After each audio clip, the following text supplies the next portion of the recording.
Queridos irmãos, queridas irmãs, então esse vídeo é de número 218, é a Gênesis capítulo 6, também tema os sóis e os planetas, né? Então, continuando a questão de número 21,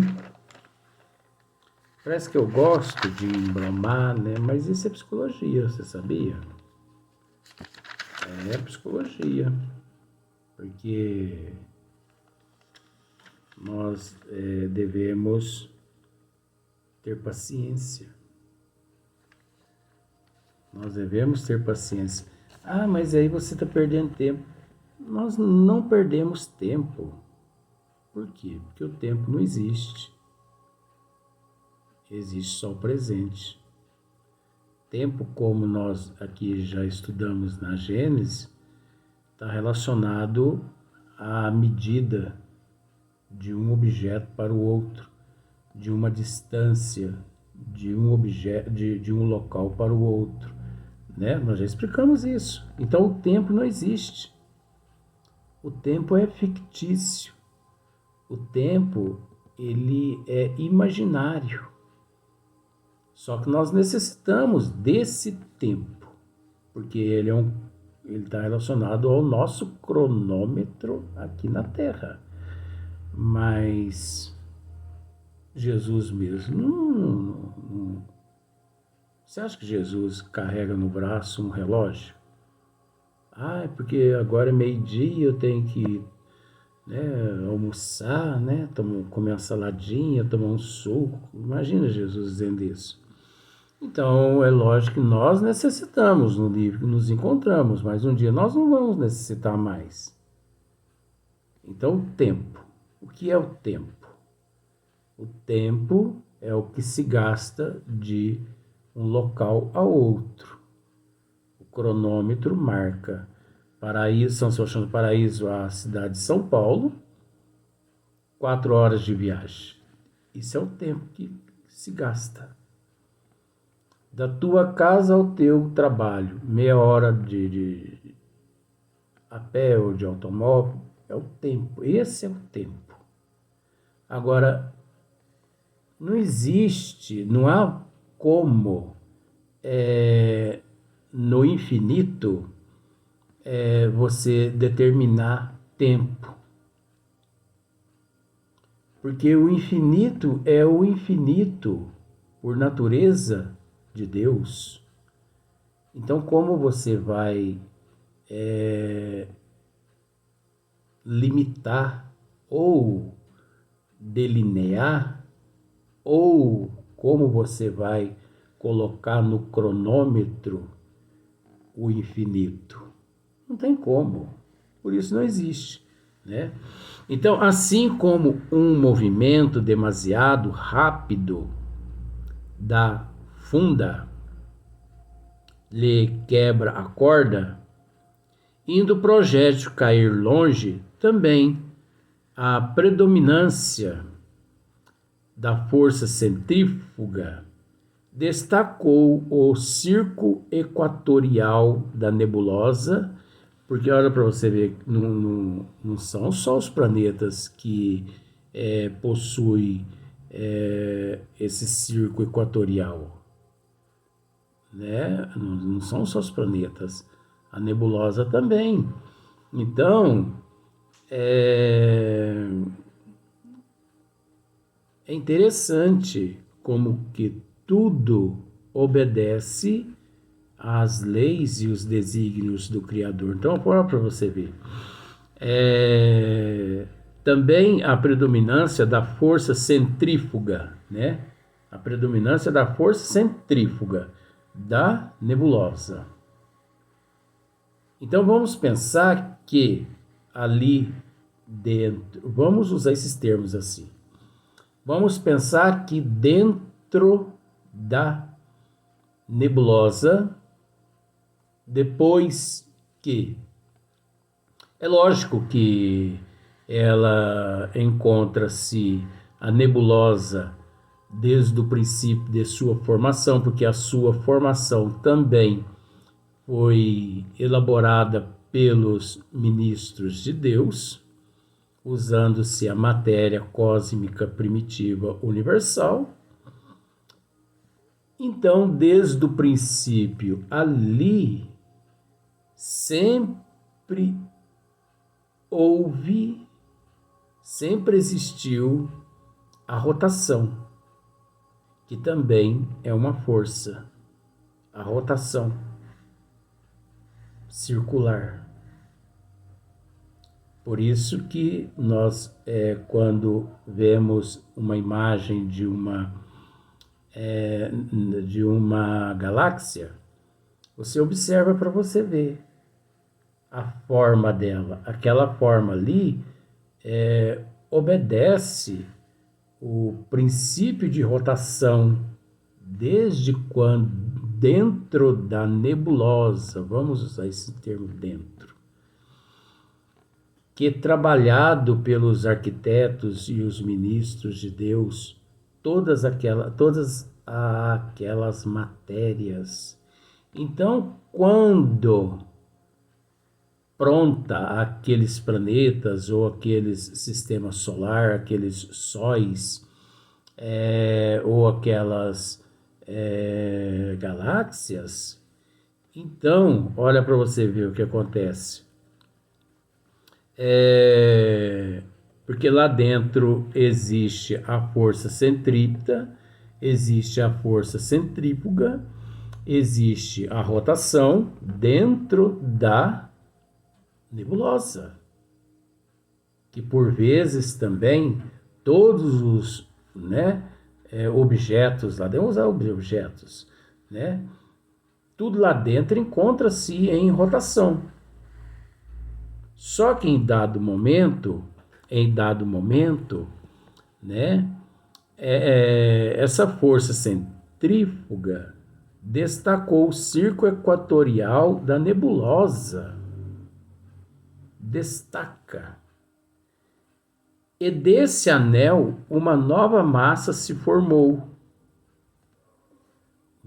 Desse anel, uma nova massa se formou, isolada da primeira, mas todavia submetida ao seu império, quer dizer, submetida aos teus desígnios, Aquela massa conservou o seu movimento equatorial, que aqui Galileu já está se referindo à Terra. Observa só para você ver. Aquela massa conservou o seu movimento equatorial, que modificado se lhe tornou movimento de translação em torno do astro solar. Olha só, não é verdade? Modificado se lhe tornou movimento de translação, circunda, Aí passa a circundar em torno do astro. Qual é esse astro? O Sol. Observa só para você ver. Esse lhe tornou movimento de translação em torno do astro solar. Ao demais, o seu novo estado lhe dá um movimento de rotação, olha só, em torno do próprio centro. Então, existe esse próprio centro. É uma rotação em si, através do teu próprio centro. Então, como se fosse essa caneta aqui girando, mas ela mesmo girando, mas obedecendo aquela rotação em torno do astro solar, que é o Sol. Então, continuando, só para a gente não perder o sentido. A nebulosa geratriz. Geratriz vem de aquela que gera, né? A geradora, aquela que gera. A nebulosa geratriz. Geratriz vem daquela que gera. A nebulosa geratriz que deu origem a esse novo mundo, Terra, né? Vamos pensar por esse lado. Condensou-se e retornou à forma esférica. Olha só. A forma esférica. Condensou-se e retornou à forma esférica. Mas, como o primitivo calor desenvolvido por seus diversos movimentos, só com extrema lentidão se atenuasse o fenômeno que acabamos de descrever, se reproduzirá muitas vezes e durante longos períodos, enquanto a nebulosa não se haja tornado bastante densa, bastante sólida, para oferecer resistência eficaz às modificações, de forma que o seu movimento de rotação sucessivamente lhe imprime. Então, observamos aí o sincronismo, a perfeição. Agora, é óbvio o sincronismo e essa perfeição, porque encontra-se inserido nesse processo todo a natureza de Deus, as leis de Deus. Ela, pois, não terá dado nascimento a um só astro. É o que nós já dissemos já em outros vídeos. A nebulosa, ela não é a nebulosa geratriz, vamos usar assim esse termo, porque geratriz vem daquela que gera, né? A nebulosa, ela não é responsável, vou repetir isso, ela não é responsável só por um globo, só por um planeta, só por um sol, só por um sistema solar. Sim, por galáxias e mais galáxias e mais galáxias e mais galáxias. Como nós já dissemos em outros vídeos, não sei se você vai conseguir se lembrar, mas comparamos nos outros vídeos a nebulosa como sendo um canteiro de obra aqui na Terra. Quando ali presente os profissionais, né? Os construtores, os engenheiros, os designers e tudo mais, né?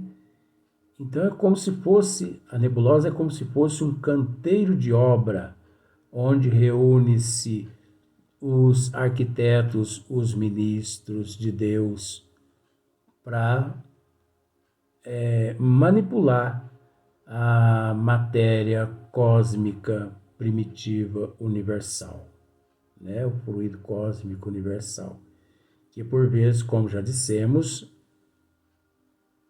nesse fluido cósmico, nessa matéria cósmica primitiva universal, encontram-se todos os elementos os quais os ministros de Deus necessitam de acordo com os seus projetos e também de acordo com a evolução de cada qual na dimensão em que se encontra. Parece difícil, né? Mas não é difícil, não é? Então, ela, pois, não terá dado nascimento a um só astro, a nebulosa, mas a centenas de mundos destacados do foco central, através do processo centrífuga, né? Através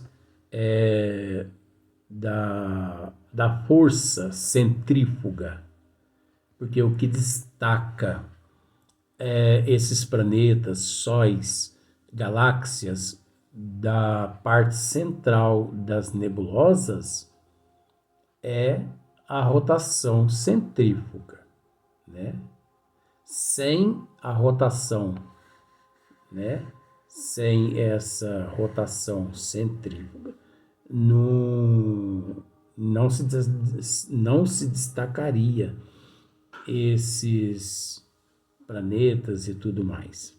Então, centenas de mundos destacados do foco central, saídos dela pelo modo de formação mencionado acima.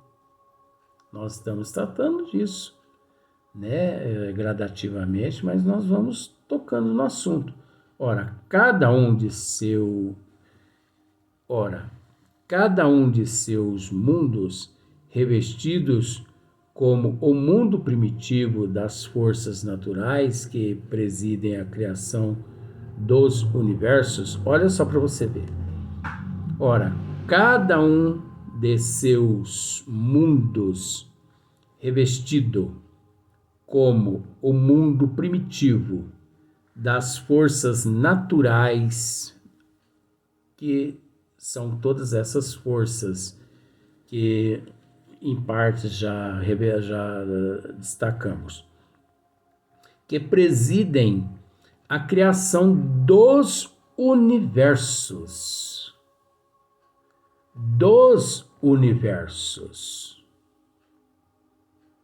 Então, como eu já disse em outros vídeos, já comentei muito que não existe só um universo. Existe um número inimaginável de universos que não tem princípio e que não tem fim, que faz parte do infinito.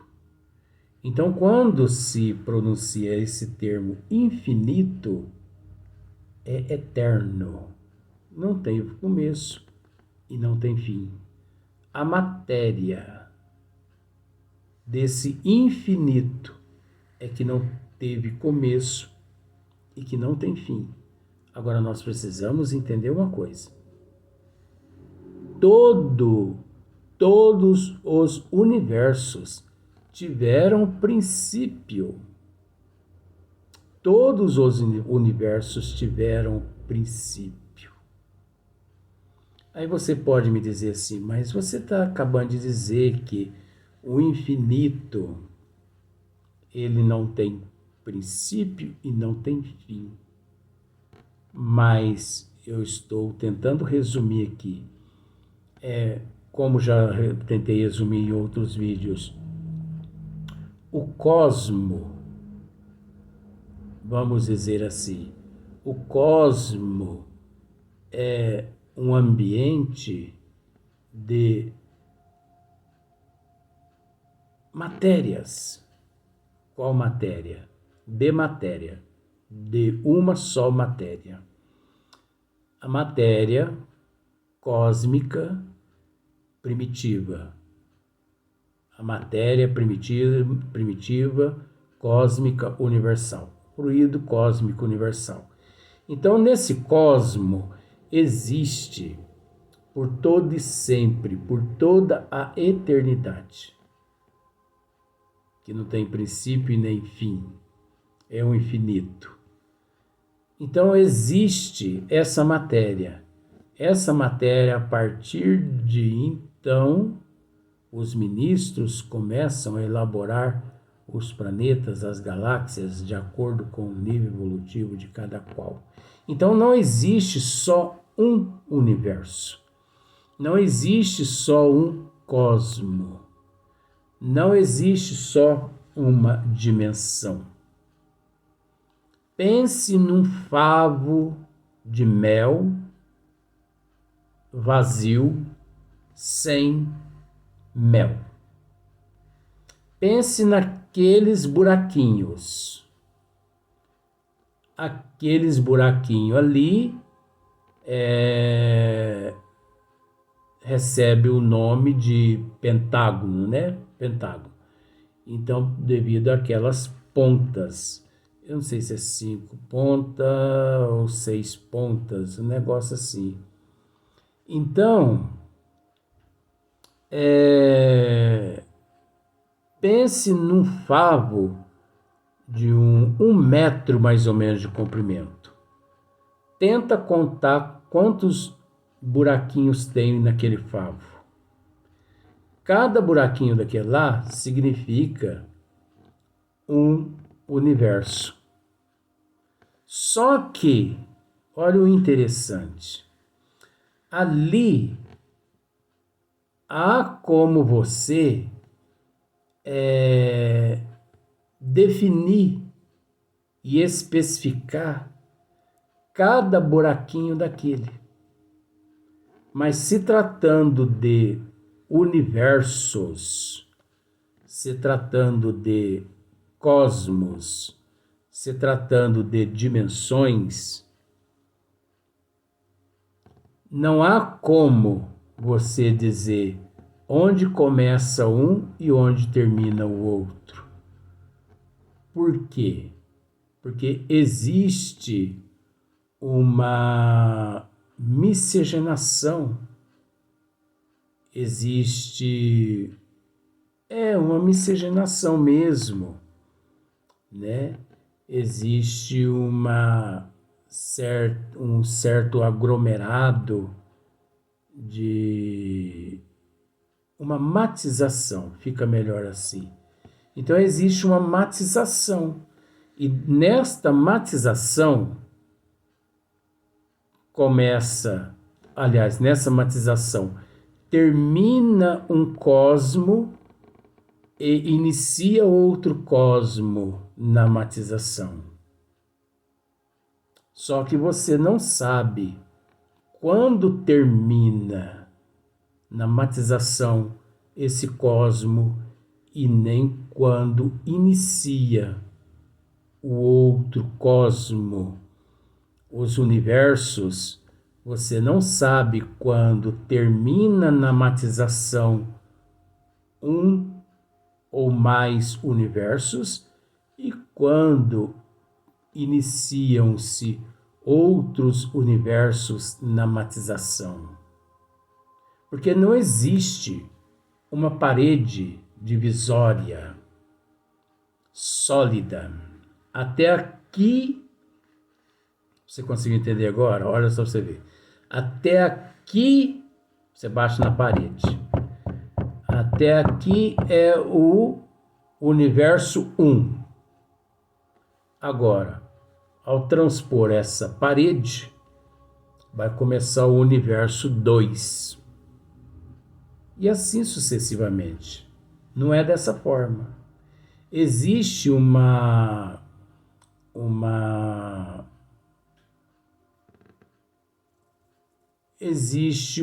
miscigenação, né? Existe todo esse processo, essa matização, que de repente você entra na matização e de repente você deixa para trás a matização. Só que vamos simplificar dessa forma. Você, nesse sentido, para simplificar, você percebe a hora que você entra na matização. Quanto menos espera, você sai da matização. E ao sair da matização, você já adentra outro universo ou outros universos. Porque é preciso entender que aquele período na matização significa também outros universos. E por aí em diante vai. Agora, nós precisamos ou não precisamos conhecer tudo isso e muito mais, gente. O que eu estou dizendo aqui não é nada, isso é coisa insignificante. Isso aqui é para a gente passar um tempo, né? Refrescar nossa cabeça. Você vai ver lá na Gênese mosaica, que é a Gênese de Moisés. Você vai ver só lá que bagunça que vai virar. Aqui essa parte mais científica e tudo mais. Então, mas é necessário, através de tudo isso, que nós aprendemos a amar o todo majestoso, né, o sublime, o misericordioso, a inteligência suprema, a causa primeira de todas as coisas. Então, eu sempre disse isso, né? Os universos. Então, que presidem a criação dos universos. Olha só, que preside a criação, né? Que preside a criação dos universos. Gerará sucessivamente novos globos, né? Eu estou olhando aqui a hora. Forças naturais que presidem a criação dos universos. Preside a criação dos universos. Gerará sucessivamente novos globos que desde então lhe gravitarão em torno, como ele, juntamente com seus irmãos, gravita em torno do foco que lhes deu existência e vida. Cada um desses mundos será um sol, centro de um turbilhão de planetas sucessivamente destacados do seu equador. Esses planetas receberão uma vida especial particular, embora dependente dos astros que o gerou. Vamos para o próximo vídeo.